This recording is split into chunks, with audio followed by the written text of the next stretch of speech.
ಲಂಡನ್ನಲ್ಲಿ ಮಧ್ಯರಾತ್ರಿ ಈ ಕತೆ ಶುರುವಾಗುತ್ತೆ. ಸೋಫಿ ಅನ್ನೋ ಒಬ್ಬಳು ಚಿಕ್ಕ ಹುಡುಗಿ ತನ್ನ ಅನಾಥಾಶ್ರಮದ ಎಲ್ಲಾ ಬಾಗಿಲು ಮತ್ತೆ ಕಿಟಕಿಗಳನ್ನ ಲಾಕ್ ಮಾಡೋದ್ರಲ್ಲಿ ಬ್ಯುಸಿಯಾಗಿದ್ದಾಳೆ. ಯಾಕಂದ್ರೆ ಇದೇ ಟೈಮಲ್ಲಿ ಜನ ಯಾರಿಗೂ ಗೊತ್ತಿಲ್ಲದೆ ಮಾಯಾಗ್ತಾರೆ ಅಂತ ಅವಳಿಗೆ ಗೊತ್ತು.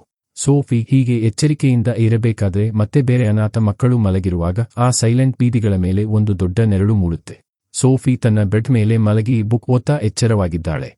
ಅನಾಥಾಶ್ರಮದ ಬೆಕ್ಕು ಹೊರಗಡೆ ಏನೋ ಇರೋದನ್ನ ನೋಡಿ ಬಾಲ್ಕನಿಗೆ ಹೋಗುತ್ತೆ. ಸೋಫಿ ಕೂಡ ಆ ಪ್ರಾಣಿ ಹಿಂದೆ ಹೋಗಿ ಕೆಳಗೆ ರಸ್ತೆಯಲ್ಲಿ ಒಬ್ಬ ಭಾರಿ ಗಾತ್ರದ ಮನುಷ್ಯ ನಿಂತಿರೋದನ್ನ ನೋಡ್ತಾಳೆ. ಆ ದೈತ್ಯನಿಗೆ ಆ ಚಿಕ್ಕ ಹುಡುಗಿ ತನ್ನನ್ನ ನೋಡ್ಬಿಟ್ಟಿದ್ದಾಳೆ ಅಂತ ಗೊತ್ತಾಗುತ್ತೆ. ಹೆದರಿ ಹೋದ ಸೋಫಿ ಬ್ಲಾಂಕೆಟ್ ಒಳಗಡೆ ಅಡಗಿಕೊಳ್ತಾಳೆ. ಆದ್ರೆ ಆ ದೈತ್ಯ ಬಿಲ್ಡಿಂಗ್ ಒಳಗಡೆ ಕೈ ಹಾಕಿ ಅವಳನ್ನ ಬ್ಲಾಂಕೆಟ್ ಸಮೇತ ಎತ್ಕೊಂಡು ಹೋಗ್ಬಿಡ್ತಾನೆ. ಅವಳನ್ನ ಜಾಗ್ರತೆಯಾಗಿ ಹಿಡಿದುಕೊಂಡು ಆ ದೈತ್ಯ ಸಿಟಿಯಿಂದ ಹೊರಗೆ ಹೋಗೋಕೆ ಶುರು ಮಾಡ್ತಾನೆ. ಅವನು ಬೇರೆ ಯಾರ ಕಣ್ಣಿಗೂ ಬೀಳದೆ ಇರೋ ಹಾಗೆ ತುಂಬಾ ಚಮತ್ಕಾರದ ಐಡಿಯಾಗಳನ್ನ ಯೂಸ್ ಮಾಡಿ ತಪ್ಪಿಸಿಕೊಳ್ತಾನೆ. ಟೌನ್ ದಾಟಿದ ತಕ್ಷಣ ಅವನು ತನ್ನ ಉದ್ದನೆಯ ಕಾಲುಗಳಿಂದ ದೊಡ್ಡ ದೊಡ್ಡ ಜಂಪ್ಸ್ ಮಾಡ್ತಾ ಗುಡ್ಡಗಳ ಕಡೆಗೆ ಹಾರಿ ಓಡ್ತಾನೆ. ಕೊನೆಗೆ ಅವನು ಒಂದು ದೊಡ್ಡ ಜಂಪ್ ಮಾಡಿ ನೇರವಾಗಿ ಮೋಡಗಳ ಒಳಗಡೆ ಧುಮುಕ್ತಾನೆ. ಅವರು ಒಂದು ಹೊಸ ಜಾಗದಲ್ಲಿ ಲ್ಯಾಂಡ್ ಆಗ್ತಾರೆ. ಅಲ್ಲಿ ಅವನು ಸೋಫಿನ ತನ್ನ ಮನೆಗೆ ಕರ್ಕೊಂಡು ಹೋಗ್ತಾನೆ. ಅವನು ಸೋಫಿನ ಅವಳ ಬ್ಲಾಂಕೆಟ್ನಲ್ಲೇ ಮೇಲಕ್ಕೆ ನೇತು ಹಾಕಿ ಚೂ ಮಾಡೋಕೆ ತರಕಾರಿ ಕತ್ತರಿಸೋಕೆ ಶುರು ಮಾಡ್ತಾನೆ. ಅವನು ಆ ಕಡೆ ತಿರುಗಿದ್ದಾಗ ಸೋಫಿ ಮೆಲ್ಲಗೆ ತಪ್ಪಿಸಿಕೊಳ್ಳೋಕೆ ನೋಡ್ತಾಳೆ. ಆದ್ರೆ ಜೋರಾಗಿ ಸೌಂಡ್ ಮಾಡಿ ಅವನಿಗೆ ಗೊತ್ತಾಗೋ ಹಾಗೆ ಮಾಡ್ತಾಳೆ. ರೆಕ್ಕೆಗಳಿಲ್ಲದೆ ಅವಳು ಅಲ್ಲಿಂದ ತಪ್ಪಿಸಿಕೊಳ್ಳೋಕೆ ಆಗಲ್ಲ ಅಂತ ಆ ದೈತ್ಯ ಸೋಫಿಗೆ ಹೇಳ್ತಾನೆ. ತಾವು ಎಲ್ಲಿದ್ದೀವಿ ಅಂತ ಸೋಫಿ ಕೇಳಿದಾಗ ತಾವು ಇರೋದು ಜೈಂಟ್ ಕಂಟ್ರಿಯಲ್ಲಿ ಅಂತ ಅವನು ಎಕ್ಸ್ಪ್ಲೇನ್ ಮಾಡ್ತಾನೆ. ಹೊರಗಡೆಯಿಂದ ಬೇರೆ ದೈತ್ಯರ ಸೌಂಡ್ ಕೇಳಿಸಿದಾಗ ತನಗೆ ತೊಂದರೆ ಮಾಡಬೇಡ ಅಂತ ಸೋಫಿ ಬೇಡಿಕೊಳ್ತಾಳೆ. ಆ ದೈತ್ಯನಕ್ಕೂ ತಾನೇನು ಭಯಾನಕ ಪ್ರಾಣಿಯಲ್ಲ ಮತ್ತೆ ಯಾವತ್ತೂ ಮನುಷ್ಯರಿಗೆ ತೊಂದರೆ ಮಾಡಲ್ಲ ಅಂತ ಧೈರ್ಯ ಹೇಳ್ತಾನೆ. ಅವಳನ್ನ ಕರ್ಕೊಂಡು ಬಂದಿದ್ದಕ್ಕೆ ಅವನು ತುಂಬಾ ಕೆಟ್ಟವನು ಅಂತ ಸೋಫಿ ವಾದ ಮಾಡ್ತಾಳೆ. ಹಾಗೆ ಮಾಡಿದ್ದಕ್ಕೆ ತನಗೂ ತುಂಬಾ ಬೇಜಾರಾಗಿತ್ತು. ಅದ್ರಲ್ಲೂ ಅವಳ ಅಪ್ಪ ಅಮ್ಮನ ಫೀಲಿಂಗ್ಸ್ ನೆನೆಸಿಕೊಂಡ್ರೆ ಅಂತ ಅವನು ಹೇಳ್ತಾನೆ. ತಾನು ಒಬ್ಬಳು ಅನಾಥೆ, ತನಗೆ ಅಪ್ಪ ಅಮ್ಮ ಇಲ್ಲ ಅಂತ ಸೋಫಿ ಹೇಳ್ತಾಳೆ. ಬೇರೆ ದೈತ್ಯರು ಕೂಡ ನಿನ್ನ ಹಾಗೆ ಫ್ರೆಂಡ್ಲಿಯಾ ಅಂತ ಅವಳು ಕೇಳಿದಾಗ ಅವರು ತುಂಬಾ ಕ್ರೂರಿಗಳು ಮತ್ತೆ ಯೋಚನೆ ಮಾಡದೆ ನಿನಗೆ ತೊಂದರೆ ಮಾಡ್ತಾರೆ ಅಂತ ಎಚ್ಚರಿಸ್ತಾನೆ. ಅವರ ಮುಂದೆ ತಾನು ತುಂಬಾ ಚಿಕ್ಕವನು, ಯಾಕಂದ್ರೆ ಅವರು ನಿಜವಾಗ್ಲೂ ತುಂಬಾ ದೊಡ್ಡವರು ಅಂತಾನು ಹೇಳ್ತಾನೆ. ಅವಳನ್ನ ಯಾಕೆ ಕರ್ಕೊಂಡು ಬಂದೆ ಅಂತ ಕೇಳಿದಾಗ ಇಲ್ದಿದ್ರೆ ಅವಳು ಬೇರೆಯವರಿಗೆ ಅವನ ಬಗ್ಗೆ ಹೇಳಿಬಿಡ್ತಾಳೆ, ಆಮೇಲೆ ಅವನನ್ನು ಹಿಡಿದು ಕೂಡಿ ಹಾಕ್ತಾರೆ ಅಂತ ಅದಕ್ಕೆ ಹೀಗೆ ಮಾಡಿದೆ ಅಂತ ಹೇಳ್ತಾನೆ. ಸೋಫಿ ಅವನ ಸೀಕ್ರೆಟ್ ಕಾಪಾಡೋದಾಗಿ ಪ್ರಾಮಿಸ್ ಮಾಡಿ ಮನೆಗೆ ಕಳಿಸು ಅಂತ ಕೇಳ್ತಾಳೆ. ಆದ್ರೆ ಅವನಿಗೆ ನಂಬಿಕೆ ಬರಲ್ಲ. ಅವಳು ತನ್ನ ಉಳಿದ ಲೈಫ್ ಇಲ್ಲೇ ಅವನ ಜೊತೆ ಕಳಿಬೇಕು ಅಂತ ಅವನು ಹೇಳ್ತಾನೆ. ತನ್ನನ್ನ ಬಿಡದಿದ್ರೆ ತಾನು ತಪ್ಪಿಸ್ಕೊಳ್ತೀನಿ ಅಂತ ಸೋಫಿ ಬೆದರಿಸ್ತಾಳೆ. ಆದ್ರೆ ಒಬ್ಬಳೇ ಹೋದ್ರೆ ಬೇರೆಯವರು ಅವಳನ್ನ ಹಿಡಿದು ಹಾಕ್ತಾರೆ ಅಂತ ಅವನು ವಾರ್ನ್ ಮಾಡ್ತಾನೆ. ಆ ದೈತ್ಯ ಅಲ್ಲಾಡ್ತಿರೋ ನೀಲಿ ಲೈಟ್ ಇರೋ ಒಂದು ಜಾರ್ ಹೊರಗೆ ತೆಗೀತಾನೆ. ಇದು ಸೋಫಿ ಕುತೂಹಲ ಕೆರಳಿಸುತ್ತೆ. ಅದು ಕನಸು ಅಂತ ಅವನು ಹೇಳ್ತಾನೆ. ಆದ್ರೆ ಕನಸುಗಳು ಭೌತಿಕ ವಸ್ತುಗಳಲ್ಲ ಅಂತ ಸೋಫಿ ಒಪ್ಪಲ್ಲ. ಆ ದೈತ್ಯ ಅವಳ ಬುಕ್ ಓದೋಕೆ ಶುರು ಮಾಡ್ತಾನೆ. ಸೋಫಿ ಬೇಗನೆ ನಿದ್ದೆಗೆ ಜಾರ್ತಾಳೆ. ಅವಳು ಮಲಗಿರುವಾಗ ದೈತ್ಯ ತನ್ನ ಮನೆಯ ಗುಪ್ತ ಜಾಗಕ್ಕೆ ಹೋಗ್ತಾನೆ. ಅಲ್ಲಿ ತುಂಬಾ ಮಿನುಗೋ ನೀಲಿ ಕೆಂಪು ಲೈಟ್ಸ್ ಇರೋ ಜಾರ್ಗಳಿರ್ತವೆ. ಅವನು ಕೆಂಪು ಲೈಟ್ ಇರೋ ಜಾರ್ ತಗೊಂಡು ರೆಡಿ ಮಾಡ್ತಾನೆ. ಸೋಫಿ ಎಚ್ಚರಗೊಂಡು ತನ್ನನ್ನ ಕಿಡ್ನ್ಯಾಪ್ ಮಾಡಿದವನು ಮಲಗಿರೋದನ್ನ ನೋಡ್ತಾಳೆ. ಚಾನ್ಸ್ ಸಿಕ್ಕಿದ್ದೇ ತಡ. ಓಪನ್ ಇರೋ ಕಿಟಕಿಯಿಂದ ತಪ್ಪಿಸಿಕೊಳ್ಳೋಕೆ ಟ್ರೈ ಮಾಡ್ತಾಳೆ. ಆದ್ರೆ ಅವಳು ಓಡುವಾಗ ಒಬ್ಬ ಇನ್ನೂ ದೊಡ್ಡ ಸೈಜ್ನ ದೈತ್ಯ ಸಡನ್ ಆಗಿ ಅವಳ ಮುಂದೆ ಬಂದು ಹಿಡ್ಕೊಳ್ತಾನೆ. ಸೋಫಿ ಹೆಲ್ಪ್ಗಾಗಿ ಕಿರುಚುತ್ತಾಳೆ. ಆದ್ರೆ ಈ ಫ್ರೆಂಡ್ಲಿ ದೈತ್ಯ ಅದನ್ನ ತಡೆಯೋಕೆ ನನ್ನ ಕೈಲಿ ಆಗಲ್ಲ ಅನ್ಕೊಂಡು ಸುಮ್ಮನೆ ತನ್ನ ಗುಹೆಯ ಬಾಗಿಲು ಮುಚ್ಚಿಕೊಳ್ತಾನೆ. ಆ ದೊಡ್ಡ ದೈತ್ಯ ಅವಳನ್ನ ಗಾಳಿಯಲ್ಲಿ ಎಸೆದು ಹಿಡ್ಕೊಳ್ತಾನೆ. ಸೋಫಿ ಎಚ್ಚರಗೊಂಡು ನೋಡ್ತಾಳೆ. ನಿಜವಾಗ್ಲೂ ಕನಸುಗಳು ಇರ್ತವೆ ಅಂತ ತೋರಿಸೋಕೆ ಫ್ರೆಂಡ್ಲಿ ದೈತ್ಯ ಅವಳಿಗೆ ಕೊಟ್ಟ ಕನಸು ಇದು ಅಂತ ರಿಯಲೈಸ್ ಮಾಡ್ತಾಳೆ. ಮರುದಿನ ಬೆಳಗ್ಗೆ ಆ ದೈತ್ಯ ಫ್ರಾಬ್ಸ್ಕಟಲ್ ಅನ್ನೋ ಬಬ್ಲಿ ಡ್ರಿಂಕ್ ಕುಡಿತಾ ಇರ್ತಾನೆ. ಆ ಲಿಕ್ವಿಡ್ನಲ್ಲಿರೋ ಬಬಲ್ಸ್ ಮೇಲೆ ಬರೋ ಬದಲು ಕೆಳಗೆ ಹೋಗ್ತಿರೋದನ್ನ ಸೋಫಿ ನೋಡ್ತಾಳೆ. ಅವಳು ಇದನ್ನ ಹೇಳಿದಾಗ ಮೇಲೆ ಬರೋ ಬಬಲ್ಸ್ನಿಂದ ತುಂಬಾ ಕೆಟ್ಟ ತೇಗು ಬರುತ್ತೆ ಅಂತ ಅವನು ಎಕ್ಸ್ಪ್ಲೇನ್ ಮಾಡ್ತಾನೆ. ಕೆಳಗೆ ಹೋಗೋ ಬಬಲ್ಸ್ ಇನ್ನೂ ಕೆಟ್ಟದಾಗಿ ಹೊರಗೆ ಹೋಗ್ಬೋದು ಅಂತ ಸೋಫಿ ವಾದಿಸ್ತಾಳೆ. ಆದ್ರೆ ಅವನಿಗೆ ಅದರ ಬಗ್ಗೆ ತಲೆಕೆಡಿಸಿಕೊಳ್ಳಲ್ಲ. ಆಮೇಲೆ ಅವನು ಜೋರಾಗಿ ಗ್ಯಾಸ್ ರಿಲೀಸ್ ಮಾಡ್ತಾನೆ. ಅದು ಅವನನ್ನ ರಾಕೆಟ್ ತರ ನೆಲದಿಂದ ಮೇಲಕ್ಕೆ ಹಾರಿಸುತ್ತೆ. ಅವನು ಆ ಫೀಲಿಂಗ್ನ ತುಂಬಾ ಎಂಜಾಯ್ ಮಾಡ್ತಾನೆ. ಅದೇ ಟೈಮಿಗೆ ಒಬ್ಬ ಕ್ರೂರ ದೈತ್ಯ ಅಲ್ಲಿಗೆ ಬರ್ತಾನೆ. ಮತ್ತೆ ಫ್ರೆಂಡ್ಲಿ ದೈತ್ಯ ಸೋಫಿನ ಸೇಫ್ ಮಾಡೋಕೆ ಬೇಗನೆ ಅಡಗಿಸಿ ಇಡ್ತಾನೆ. ಸೋಫಿ ಒಂದು ದೊಡ್ಡ ತರಕಾರಿ ಒಳಗಡೆ ಅಡಗಿಕೊಳ್ತಾಳೆ. ಫ್ರೆಂಡ್ಲಿ ದೈತ್ಯ ಆ ಬಂದವನಿಗೆ ತನಗೆ ತರಕಾರಿ ಅಂದ್ರೆ ಇಷ್ಟ ಇಲ್ಲ, ಬರೀ ಮನುಷ್ಯರನ್ನೇ ಹುಡುಕುತ್ತಿರೋದು ಅಂತ ಹೇಳಿ ನಂಬಿಸಿದ ಮೇಲೆ ಅವಳು ಸಿಕ್ಕಿಬೀಳೋದ್ರಿಂದ ಕೂದಲೆಳೆ ಅಂತರದಲ್ಲಿ ತಪ್ಪಿಸಿಕೊಳ್ತಾಳೆ. ಅದಾದ್ಮೇಲೆ ಫ್ರೆಂಡ್ಲಿ ದೈತ್ಯ ಸೋಫಿನ ತನ್ನ ಗುಹೆಯ ಒಳಗಡೆ ಕರ್ಕೊಂಡು ಹೋಗಿ ಅವಳು ಕ್ಲೀನ್ ಆಗೋಕೆ ಹೆಲ್ಪ್ ಮಾಡ್ತಾನೆ. ಅವಳು ಹೊಸ ಬಟ್ಟೆ ಸೆಲೆಕ್ಟ್ ಮಾಡ್ಕೊಳ್ಳೋಕೆ ತುಂಬಾ ಡ್ರೆಸ್ಗಳನ್ನ ಕೊಡ್ತಾನೆ. ಸೋಫಿ ಅಲ್ಲಿ ಸಿಕ್ಕಿದ ಒಂದು ರೆಡ್ ಜಾಕೆಟ್ ಹಾಕೊಂಡಾಗ ದೈತ್ಯ ಅವಳನ್ನ ಒಂಥರ ಬೇಜಾರಿನ ಲುಕ್ನಲ್ಲಿ ನೋಡ್ತಾನೆ. ಏನಾಯ್ತು ಅಂತ ಸೋಫಿ ಕೇಳ್ತಾಳೆ. ಆದ್ರೆ ಅವನು ಸೈಲೆಂಟ್ ಆಗಿ ಇರ್ತಾನೆ. ಅವನು ಅವಳನ್ನ ಒಂದು ಮರದ ಒಳಗಡೆ ಇರೋ ಕಂಫರ್ಟಬಲ್ ರೂಮ್ನಲ್ಲಿ ಇಟ್ಟು ತಾನು ಕನಸುಗಳನ್ನ ಹಿಡಿಯೋ ತನ್ನ ಕೆಲಸಕ್ಕೆ ಹೋಗ್ತಾ ಇರೋದಾಗಿ ಹೇಳ್ತಾನೆ. ಸೋಫಿ ತಾನು ಬರ್ತೀನಿ ಅಂತಾಳೆ. ಆದ್ರೆ ಅವನು ಖಂಡಿತವಾಗಿ ಬೇಡ ಅಂತಾನೆ. ಒಬ್ಬಳೇ ಇದ್ದಾಗ ಸೋಫಿ ಬಾಟಲಿಯಲ್ಲಿರೋ ಕೆಲವು ಕನಸುಗಳು ಶೇಪ್ ತಗೊಳ್ತಿರೋದನ್ನ ನೋಡ್ತಾಳೆ. ಅವಳು ಫ್ರೆಂಡ್ಲಿ ದೈತ್ಯನ ಜೊತೆ ಹೋಗ್ಲೇಬೇಕು ಅಂತ ಹಠ ಮಾಡ್ತಾಳೆ. ಕೊನೆಗೆ ಅವನು ಒಪ್ಕೊಳ್ತಾನೆ. ಗುಹೆಯಿಂದ ಹೊರಗೆ ಬಂದಾಗ ಆ ಕ್ರೂರ ದೈತ್ಯರು ಹತ್ತಿರದಲ್ಲೇ ಮಲಗಿರೋದು ಕಾಣಿಸುತ್ತೆ. ಇವರು ಮೆಲ್ಲಗೆ ದಾಟಿ ಹೋಗ್ತಾ ಇರಬೇಕಾದ್ರೆ ಆ ರಾಕ್ಷಸರು ಎಚ್ಚರಗೊಂಡು ಫ್ರೆಂಡ್ಲಿ ದೈತ್ಯನ ಕಾಲು ಹಿಡ್ಕೊಳ್ತಾರೆ. ಆ ದೈತ್ಯರು ಅವನಿಗೆ ತೊಂದರೆ ಕೊಡೋಕೆ ಶುರು ಮಾಡಿದಾಗ ಸೋಫಿ ಬೇಗನೆ ಒಂದು ಹಳೆಯ ಕಾರ್ ಒಳಗಡೆ ಅಡಗಿಕೊಳ್ತಾಳೆ. ಅವರು ಅವನನ್ನ ಆಟದ ಬಾಲ್ ತರ ಎಸೆದು ಒದಿತಾರೆ. ಅವನು ತನ್ನನ್ನ ತಾನು ಕಾಪಾಡಿಕೊಳ್ಳೋಕೆ ಒದ್ದಾಡದೆ ಇರೋದನ್ನ ನೋಡಿ ಸೋಫಿಗೆ ಶಾಕ್ ಆಗುತ್ತೆ. ಸಡನ್ ಆಗಿ ಮಳೆ ಶುರುವಾಗುತ್ತೆ. ಕ್ರೂರ ದೈತ್ಯರಿಗೆ ನೀರು ಅಂದ್ರೆ ಇಷ್ಟ ಇಲ್ಲದ್ದಕ್ಕೆ ಶೆಲ್ಟರ್ಗಾಗಿ ಓಡ್ತಾರೆ. ಫ್ರೆಂಡ್ಲಿ ದೈತ್ಯ ಸೋಫಿನ ತನ್ನ ಬ್ಯಾಗ್ ಒಳಗಡೆ ಹಾಕೊಂಡು ಓಡ್ತಾನೆ. ಅವನಿಗೆ ಗೊತ್ತಿಲ್ಲದೆ ಸೋಫಿಯ ಬ್ಲಾಂಕೆಟ್ ಅಲ್ಲೇ ಬಿಟ್ಟು ಹೋಗಿರುತ್ತೆ. ಅದನ್ನ ಬೇರೆ ದೈತ್ಯರು ಮೂಸಿ ನೋಡಿ ಅವನ ಹತ್ತಿರ ಒಬ್ಬ ಮನುಷ್ಯ ಇದ್ದಾಳೆ ಅಂತ ತಿಳ್ಕೊಳ್ತಾರೆ. ಸೋಫಿ ಮತ್ತೆ ಆ ದೈತ್ಯ ಕೊನೆಗೆ ಡ್ರೀಮ್ ಕಂಟ್ರಿ ಅನ್ನೋ ಒಂದು ಮ್ಯಾಜಿಕಲ್ ಜಾಗಕ್ಕೆ ತಲುಪ್ತಾರೆ. ಮೇಲಿರೋ ನಕ್ಷತ್ರಗಳು ತುಂಬಾ ಬ್ರೈಟ್ ಆಗಿರೋದನ್ನ ಸೋಫಿ ನೋಡ್ತಾಳೆ. ಆಕಾಶ ಕ್ಲಿಯರ್ ಆಗಿದ್ದಾಗ ತನ್ನ ದೊಡ್ಡ ಕಿವಿಗಳಿಗೆ ನಕ್ಷತ್ರಗಳಿಂದ ಬರೋ ಮ್ಯೂಸಿಕ್ ಕೇಳಿಸುತ್ತೆ ಅಂತ ದೈತ್ಯ ಎಕ್ಸ್ಪ್ಲೇನ್ ಮಾಡ್ತಾನೆ. ಅದರ ಜೊತೆ ಭೂಮಿ ಒಳಗಡೆ ಕೀಟಗಳು ಮಾತಾಡೋದು, ಎಲೆಗಳ ಮೇಲೆ ಹುಳಗಳು ನಡೆಯೋದು, ಗಿಡಗಳು ಮಾತಾಡೋದು ಮತ್ತೆ ಜಗತ್ತಿನ ಎಲ್ಲಾ ಸೀಕ್ರೆಟ್ ಪಿಸುಮಾತುಗಳು ಕೇಳಿಸ್ತವೆ ಅಂತ ಹೇಳ್ತಾನೆ. ನೀರಿನಲ್ಲಿ ಒಂದು ದೊಡ್ಡ ಮರದ ರಿಫ್ಲೆಕ್ಷನ್ ನೋಡಿ ಸೋಫಿಗೆ ಅದು ಕನಸುಗಳಿಂದ ತುಂಬಿದೆ ಅಂತ ಗೊತ್ತಾಗುತ್ತೆ.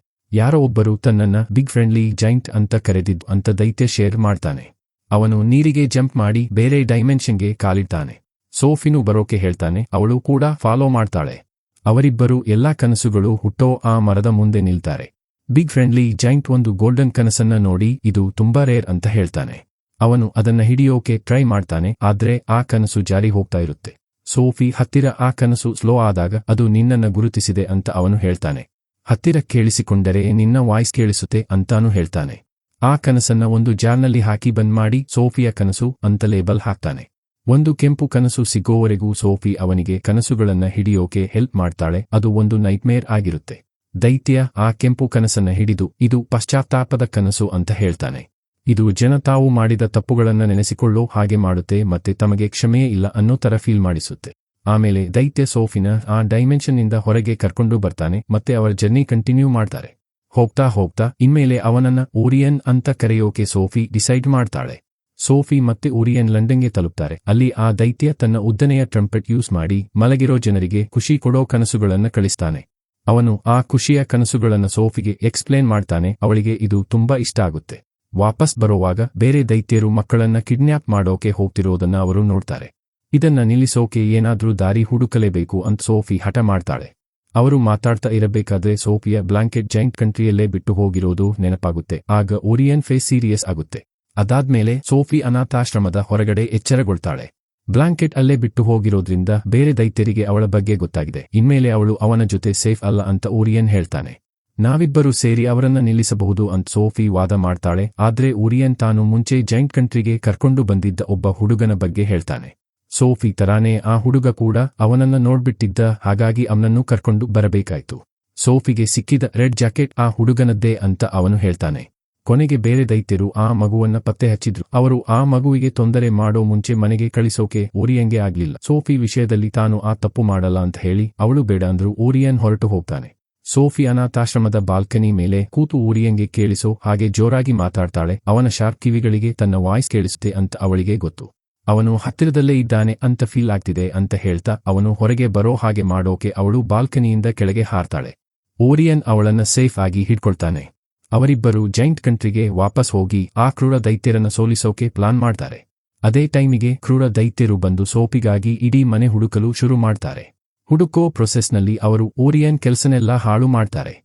ಸೋಫಿ ಸಿಕ್ಕಿಬೀಳೋದ್ರಿಂದ ಕೂದಲೆಳೆ ಅಂತರದಲ್ಲಿ ತಪ್ಪಿಸಿಕೊಳ್ತಾಳೆ. ಕೊನೆಗೆ ಓರಿಯನ್ಗೆ ಸಾಕು ಅನಿಸಿಬಿಡುತ್ತೆ. ಅವನು ಬೆಂಕಿ ಇರೋ ಒಂದು ಮೆಟಲ್ ರಾಡ್ ತಗೊಂಡು ಆ ಕ್ರೂರಿಗಳನ್ನ ತನ್ನ ಗುಹೆಯಿಂದ ಹೊರಗೆ ಓಡಿಸ್ತಾನೆ. ಈ ನಡುವೆ ಸೋಫಿ ಮುಂಚಿನ ಹುಡುಗನಿಗಾಗಿ ಓರಿಯನ್ ಕಟ್ಟಿದ್ದ ಸಣ್ಣ ರೂಮ್ನಲ್ಲಿ ಅಡಗಿಕೊಳ್ತಾಳೆ. ಅಲ್ಲಿ ರಾಣಿಯ ಫೋಟೋ ನೋಡಿ ಅವಳಿಗೊಂದು ಐಡಿಯಾ ಬರುತ್ತೆ. ಅವರು ಕ್ವೀನ್ಗಾಗಿ ಒಂದು ಸ್ಪೆಷಲ್ ಕನಸನ್ನ ರೆಡಿ ಮಾಡ್ತಾರೆ. ಅದರಲ್ಲಿ ಕ್ರೂರ ದೈತ್ಯರು ಮಕ್ಕಳಿಗೆ ತೊಂದರೆ ಕೊಡೋದು ಮತ್ತೆ ಮಿಲಿಟರಿ ಅವರನ್ನ ತಡೆಯೋದು ಇರುತ್ತೆ. ಆ ಕನಸಿನಲ್ಲಿ ಸೋಫಿ ಮತ್ತೆ ಓರಿಯನ್ ಕೂಡ ಇರ್ತಾರೆ. ರಾಣಿ ಆ ಕನಸಿನಿಂದ ಎಚ್ಚರಗೊಂಡಾಗ ಅವಳು ತಮ್ಮ ಮಾತನ್ನ ಕೇಳ್ತಾಳೆ ಅನ್ನೋ ನಂಬಿಕೆಯಿಂದ ಸೋಫಿ ಮತ್ತೆ ಓರಿಯನ್ ಅವಳನ್ನ ಮೀಟ್ ಮಾಡೋಕೆ ಪ್ಲಾನ್ ಮಾಡ್ತಾರೆ. ಅವರು ಪ್ಯಾಲೇಸ್ಗೆ ಹೋಗಿ ಮಲಗಿರೋ ಕ್ವೀನ್ ಕಡೆಗೆ ಆ ಕನಸನ್ನ ಓದುತ್ತಾರೆ. ಕ್ವೀನ್ ಎಚ್ಚರಗೊಂಡು ತನ್ನ ಅಸಿಸ್ಟೆಂಟ್ಗೆ ಕನಸಿನ ಬಗ್ಗೆ ಹೇಳ್ತಾಳೆ. ಅಸಿಸ್ಟೆಂಟ್ಗೆ ಇದು ಆಶ್ಚರ್ಯ ಅನ್ಸುತ್ತೆ, ಯಾಕಂದ್ರೆ ನಿಜವಾಗ್ಲೂ ದೇಶದಲ್ಲಿ ಮಕ್ಕಳು ನಾಪತ್ತೆಯಾಗ್ತಿದ್ದಾರೆ. ಅಸಿಸ್ಟೆಂಟ್ ಕರ್ಟನ್ ಮುಚ್ಚೋಕೆ ಹೋದಾಗ ಅಲ್ಲಿ ಸೋಫಿ ನಿಂತಿರೋದನ್ನ ನೋಡ್ತಾಳೆ ಮತ್ತೆ ಕ್ವೀನ್ ಅವಳನ್ನ ಕನಸಿನಿಂದ ಗುರುತು ಹಿಡಿತಾಳೆ. ಸೋಫಿ ಇಡೀ ವಿಷಯವನ್ನ ಎಕ್ಸ್ಪ್ಲೇನ್ ಮಾಡ್ತಾಳೆ. ಕ್ವೀನ್ ಅದನ್ನ ನಂಬ್ತಾಳೆ, ಯಾಕಂದ್ರೆ ಅವಳು ಈಗ ತಾನೇ ಕನಸಲ್ಲಿ ಅದನ್ನ ನೋಡಿದ್ದಾಳೆ. ಆಮೇಲೆ ಸೋಫಿ ಓರಿಯನ್ನ ಕ್ವೀನ್ಗೆ ಪರಿಚಯಿಸ್ತಾಳೆ. ಕ್ವೀನ್ ತುಂಬಾ ಮರ್ಯಾದೆಯಿಂದ ಆದ್ರೆ ಒಂಥರ ಮುಜುಗರದಿಂದ ವಿಶ್ ಮಾಡ್ತಾಳೆ. ಆಮೇಲೆ ಕ್ವೀನ್ ತನ್ನ ಜನರಲ್ಸ್ಗೆ ದೈತ್ಯರ ಥ್ರೆಟ್ ಬಗ್ಗೆ ಅಲರ್ಟ್ ಮಾಡ್ತಾಳೆ. ಹಾಗೆ ಓರಿಯನ್ಗೆ ಲಂಚ್ ರೆಡಿ ಮಾಡಿಸ್ತಾಳೆ. ಅವನ ದೊಡ್ಡ ಸೈಟ್ ಮತ್ತೆ ಹ್ಯಾಬಿಟ್ಸ್ನಿಂದ ಆ ಲಂಚ್ ತುಂಬಾ ತಮಾಷೆಯಾಗಿ ಮತ್ತೆ ಮುಜುಗರ ತರೋ ಹಾಗೆ ಇರುತ್ತೆ. ಓರಿಯನ್ ತನ್ನ ಫ್ರಾಬ್ಸ್ಕಾಟಲ್ ಡ್ರಿಂಕ್ನ ಕ್ವೀನ್, ಸರ್ವೆಂಟ್ಸ್ ಮತ್ತೆ ಜನರಲ್ಸ್ ಜೊತೆ ಶೇರ್ ಮಾಡ್ಕೊಳ್ತಾನೆ. ಅದರಿಂದ ಅವರಿಗೆಲ್ಲ ಸಿಕ್ಕಾಪಟ್ಟೆ ಗ್ಯಾಸ್ ಪ್ರಾಬ್ಲಮ್ ಆಗುತ್ತೆ. ಅದಾದ್ಮೇಲೆ ಓರಿಯನ್ ರಾಯಲ್ ಆರ್ಮಿನ ಜೈಂಟ್ ಕಂಟ್ರಿಗೆ ಕರ್ಕೊಂಡು ಹೋಗ್ತಾನೆ. ಕ್ರೂರ ದೈತ್ಯರು ಪಶ್ಚಾತ್ತಾಪದಿಂದ ಎಚ್ಚರಗೊಂಡು ಈಸಿಯಾಗಿ ಸಿಕ್ಕಿಬೀಳಲಿ ಅಂತ ಅವರಿಗೆ ಪಶ್ಚಾತ್ತಾಪದ ಕನಸನ್ನ ರೆಡಿ ಮಾಡ್ತಾನೆ. ಸೋಫಿ ಮತ್ತೆ ಓರಿಯನ್ ಒಟ್ಟಿಗೆ ಕೂತು ಅವಳ ಗೋಲ್ಡನ್ ಕನಸಿನ ಬಗ್ಗೆ ಮಾತಾಡ್ತಾರೆ. ಈ ಕನಸಿನ ಅರ್ಥ ಏನು ಅಂತ ಸೋಫಿ ಕೇಳಿದಾಗ, ಇದು ಅವಳು ಒಂದು ನಾರ್ಮಲ್ ಲೈಫ್ ನಡೆಸೋ ಕನಸು ಅಂತ ಓರಿಯನ್ ಹೇಳ್ತಾನೆ. ನಿನಗೆ ಆ ಲೈಫ್ ಸಿಗುತ್ತೆ, ಆದ್ರೆ ಇಲ್ಲಿ ಜೈಂಟ್ ಕಂಟ್ರಿಯಲ್ಲಲ್ಲ, ನೀನು ನಿನ್ನ ಸ್ವಂತ ಪ್ರಪಂಚಕ್ಕೆ ವಾಪಸ್ ಹೋಗ್ಬೇಕು ಅಂತ ಅವನು ಹೇಳ್ತಾನೆ. ತಾನು ಕರೆದ್ರೆ ನಿನಗೆ ಕೇಳಿಸುತ್ತಾ ಅಂತ ಸೋಫಿ ಕೇಳಿದಾಗ ಅವನು ರಿಯಾಕ್ಷನ್ ಆಗಿ ತನ್ನ ದೊಡ್ಡ ಕಿವಿಗಳನ್ನ ತೋರಿಸ್ತಾನೆ. ಮಲಗಿರೋ ದೈತ್ಯರ ಕಡೆ ಕನಸನ್ನ ಊದೋ ಟೈಮಿಗೆ ಓರಿಯನ್ ತನ್ನ ಟ್ರಂಪೆಟ್ನ ಲಂಡನ್ನಲ್ಲೇ ಮರೆತು ಬಂದಿರೋದು ಗೊತ್ತಾಗುತ್ತೆ. ಅವನ ಗಮನ ಬೇರೆ ಕಡೆ ಇದ್ದಾಗ ಸೋಫಿ ಜಾರ್ ತಗೊಂಡು ಮಲಗಿರೋ ದೈತ್ಯರ ಮಧ್ಯೆ ನುಸುಳ್ತಾಳೆ. ಅವಳು ಅದನ್ನ ಓಪನ್ ಮಾಡೋವಷ್ಟರಲ್ಲಿ ಒಬ್ಬ ದೈತ್ಯ ಎಚ್ಚರಗೊಳ್ತಾಳೆ. ಸೋಫಿ ಹೇಗೋ ಮಾಡಿ ಜಾರ್ ಒಡೆದು ಬೇರೆ ದೈತ್ಯರಿಗೆ ಪಶ್ಚಾತ್ತಾಪದ ಕನಸು ತಲುಪುವಂತೆ ಮಾಡ್ತಾಳೆ. ಆದ್ರೆ ಆ ಮೊದಲನೆಯ ದೈತ್ಯ ಎಚ್ಚರವಾಗೇ ಇರ್ತಾನೆ ಮತ್ತೆ ಅವನಿಗೆ ಏನೂ ಆಗಿರಲ್ಲ. ಅವನು ಸೋಫಿ ಮೇಲೆ ಅಟ್ಯಾಕ್ ಮಾಡೋಕೆ ಹೋದಾಗ ಓರಿಯನ್ ಅವಳನ್ನ ಕಾಪಾಡೋಕೆ ಮಧ್ಯೆ ಬರ್ತಾನೆ. ಆ ಕ್ರೂರ ದೈತ್ಯ ಓರಿಯನ್ಗೆ ಪಂಚ್ ಮಾಡೋಕೆ ರೆಡಿಯಾಗುವಾಗ ರಾಯಲ್ ಆರ್ಮಿ ಬಂದು ಅವನನ್ನ ಕಟ್ಟಿ ಹಾಕ್ತಾರೆ. ಆರ್ಮಿ ಎಲ್ಲಾ ಕ್ರೂರ ದೈತ್ಯರನ್ನ ಹಿಡಿದು ಕಟ್ಟಿ ಹಾಕಿ ಕರ್ಕೊಂಡು ಹೋಗ್ತಾರೆ. ಜೈಂಟ್ ಕಂಟ್ರಿನ ಅವರ ಕಾಟದಿಂದ ಮುಕ್ತ ಮಾಡ್ತಾರೆ. ಆ ಕ್ರೂರ ದೈತ್ಯರನ್ನ ತಪ್ಪಿಸಿಕೊಳ್ಳೋಕೆ ಆಗದೆ ಇರೋ ಒಂದು ಐಲ್ಯಾಂಡ್ಗೆ ಸಾಗಿಸ್ತಾರೆ. ಅವರ ಇಡೀ ಲೈಫ್ನಲ್ಲಿ ಅವರಿಗೆ ತರಕಾರಿ ಬಿಟ್ಟು ಬೇರೆ ಏನೂ ಊಟ ಕೊಡಲ್ಲ. ಅವರಿಗೆ ಈ ಡೇಟ್ ಒಂಚೂರು ಇಷ್ಟ ಇರಲ್ಲ. ಆಮೇಲೆ ಸೋಫಿ ಕ್ವೀನ್ ಪ್ಯಾಲೇಸ್ನಲ್ಲಿ ಎಚ್ಚರಗೊಳ್ತಾಳೆ. ಅಸಿಸ್ಟೆಂಟ್ ಅವಳನ್ನ ವಿಶ್ ಮಾಡ್ತಾಳೆ. ಇತ್ತ ಓರಿಯನ್ಗೆ ಜೈಂಟ್ ಕಂಟ್ರಿ ಇಡೀ ಅವನೊಬ್ಬನದ್ದೇ ಆಗಿರುತ್ತೆ. ಅವನು ತರಕಾರಿ ತೋಟ ಬೆಳೆಸೋದು ಮತ್ತೆ ತನ್ನ ಎಕ್ಸ್ಪೀರಿಯನ್ಸ್ ಬಗ್ಗೆ ಬುಕ್ ಬರೆಯೋದ್ರಲ್ಲಿ ಟೈಮ್ ಕಳೀತಾನೆ. ಪ್ಯಾಲೇಸ್ನಲ್ಲಿ ಸೋಫಿ ಮೆಲ್ಲಗೆ ಗುಡ್ ಮಾರ್ನಿಂಗ್ ಓರಿಯನ್ ಅಂತ ಗಾಳಿಯಲ್ಲಿ ಪಿಸುಗುಡ್ತಾಳೆ. ಅವನು ಎಲ್ಲಿದ್ದರೂ ತನ್ನ ಮಾತು ಕೇಳುತ್ತೆ ಅನ್ನೋ ನಂಬಿಕೆ ಅವಳಿಗೆ ಇರುತ್ತೆ. ಕತೆ ಮುಗಿಯುವಾಗ ನಿಜವಾಗ್ಲೂ ಅವನಿಗೆ ಅದು ಕೇಳಿಸುತ್ತೆ. Please like and subscribe.